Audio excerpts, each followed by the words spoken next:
Time now for Better Money. Joel Johnson, a certified financial planner and managing partner with Johnson Brunetti, is here. And you're often hearing now in this corporate culture that people might be retiring before they planned on it. They might be forced to retire.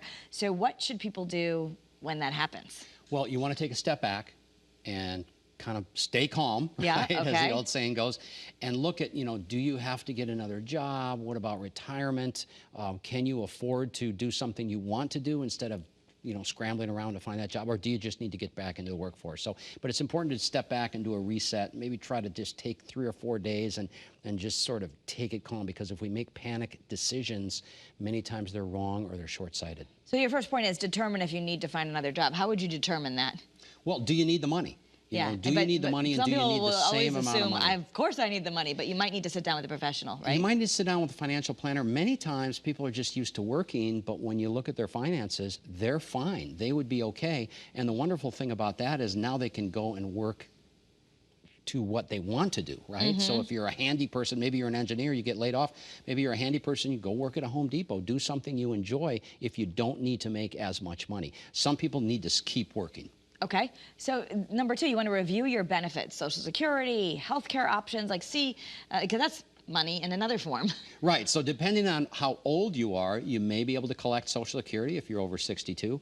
Healthcare is a big deal. If you're not 65, when you can go on Medicare, you might need to figure out how to bridge the gap for healthcare. So we want to review all those things that will now change because you don't have employer assistance, or maybe there's money like Social Security or pension you can trigger. Okay, decide what to do with your 401k. Yeah, so this is a big one. Do you leave it behind at the company, or do you transfer it over to an IRA, which is tax-free, but then you have more flexibility and more control over managing it, over beneficiary designations, maybe naming a trust as a beneficiary, and so on. So for most people, it makes sense to roll over that 401k, but not for everybody. It's important to do an analysis. Okay.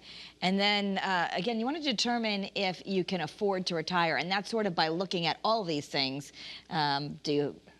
Maybe you could retire if you just had a part-time job, or... Right, exactly. And so that's why it's really important to do what we call, our process is called a retirement income analysis, where we look at how much money does somebody have saved, what are the future sources of guaranteed income, like Social Security and pension, what are their goals, and can they meet all those goals without additional income?